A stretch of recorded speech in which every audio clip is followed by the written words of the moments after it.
Star live Bharat চ্যানেলের পক্ষ থেকে আপনাদের সকলকে নমস্কার জানাই। স্বাদের রান্নাঘরে আমি মোহন পাল আপনাদের কাছে একটি নতুন রেসিপি নিয়ে এসেছি। এই রেসিপিটি তৈরি করেছেন আমাদের স্বনামধন্য এক ম্যামের কাছে জেনে নিন এই রেসিপিটি কিভাবে কত সহজভাবে তৈরি করা যায়। নমস্কার, আজকে একটা নতুন ধরনের রান্না আপনাদের সামনে নিয়ে এসেছি। আপনারা বোধহয় সবাই জানেন যে এটা এই পাতাটার নাম কি, কোন গাছের পাতা। দেখুন পাতাটা ভালো করে, এটা অনেকেই হয়তো চিনতে পারছেন, তবু বলে দিই। এই পাতাটাকে অনেকেই বলে ভেটকোল পাতা, অনেকেই বলেন খারকোল পাতা।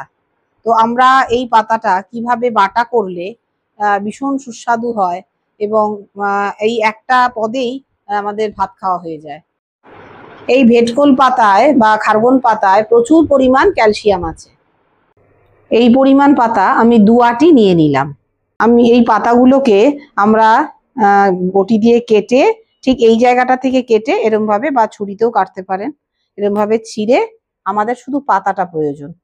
এই খারকোল পাতা বা ভেটকোল পাতা বাটা করতে কি কি মশলা লাগবে আমি একে একে দেখাবো, আপনারা দেখতে থাকুন। আমরা এর জন্য মশলা হিসেবে নিয়েছি একটা ছোট সাইজের টমেটো, আর একটা হচ্ছে মাঝারি সাইজের পেঁয়াজ, আর ওই হাফ চামচের মতো তারও কম একটু জিরে, আর 4-5 কোয়া মোটা, একটু যদি বেশি বড় হয় তাহলে এরকম 5 কোয়া রসুন।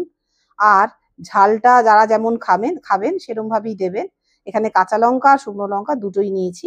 শুকনো লঙ্কা দিলে একটু বেশি স্বাদের হয়, তাই শুকনো লঙ্কা কাঁচা লঙ্কা নেওয়া হয়েছে। দেখুন আমরা তেল দিয়ে দিয়েছি, সর্ষের তেলে আমরা করছি, সাদা তেলেও করতে পারেন, সর্ষের তেলে একটু বেশি স্বাদ হয়। আমরা একে একে যে মশলাগুলো দেখালাম সেগুলো আমরা কড়াই ছেড়ে দিচ্ছি।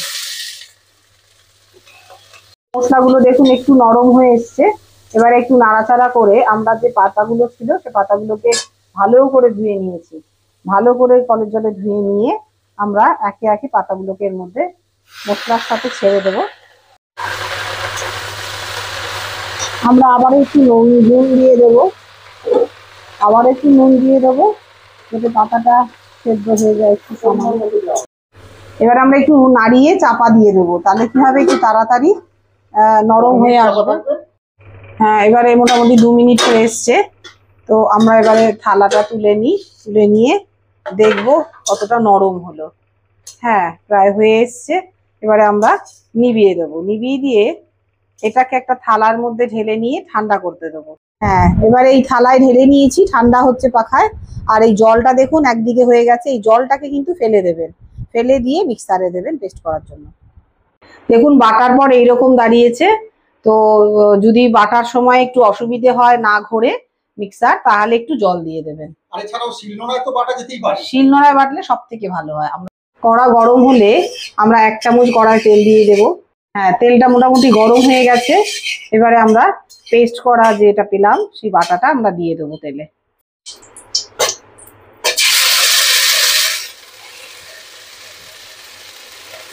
খুন্তি দিয়ে নাড়িয়ে নেব, বেশ কিছুক্ষণ আমরা নাড়াবো তেলে। দেখুন ভাজতে ভাজতে কেমন শুকিয়ে এসছে তেলটা, আর জলটাও অনেকখানি শুকিয়ে গেছে, দেখতে পাচ্ছেন জলও শুকিয়ে গেছে। ঠিক এইরকম জায়গায় আসবে, যখন দেখবেন এইরকম হয়ে গেছে, তেলটাও আমাদের একদম শুকিয়ে গেছে, জলও শুকিয়ে গেছে, তখন আপনারা যদি পছন্দ করেন একটু মিষ্টি দিয়ে খাওয়ার, তাহলে একটু সামান্য মিষ্টি দিয়ে দেবেন। যে যেমন মিষ্টি খায়। হ্যাঁ, এবারে নুনটাও দেখবেন অবশ্যই, নুন মিষ্টি দেওয়ার পর। দেখছি ভালোই শুকনো হয়ে গেছে, দেখছি শুকনো হয়ে গেছে। হ্যাঁ, ভালো শুকনো হয়ে গেছে। এরপরে দেখুন আমাদের রান্নাটা হয়ে গেছে। এবারে এটা শেষ আমাদের রান্না। এবার আপনারা খাওয়ার আগে যদি মনে হয় যে গলা ফুটোতে পারে বা চুলকোতে পারে, তাহলে আপনারা একটু লেবু রেডি রাখবেন, লেবুর রস ছড়িয়ে ভাতে মেখে খাবেন। তাহলে দেখতেই পেলেন কত সহজভাবে সুন্দরভাবে ম্যাডাম এই রেসিপিটি তৈরি করলেন। আপনারাও করবেন, দেখুন, এবং যদি ভালো লাগে অবশ্যই কমেন্ট করবেন, আর ভালো লাগলে লাইক করবেন। আর যারা এখনও সাবস্ক্রাইব করেননি তারা চ্যানেলটিকে অবশ্যই সাবস্ক্রাইব করবেন, আর বেল আইকনে টাচ করবেন, যাতে এই ধরনের ভিডিও আমি যখনই আপলোড করব তখনই আপনাদের কাছে আগে নোটিফিকেশান চলে যাবে।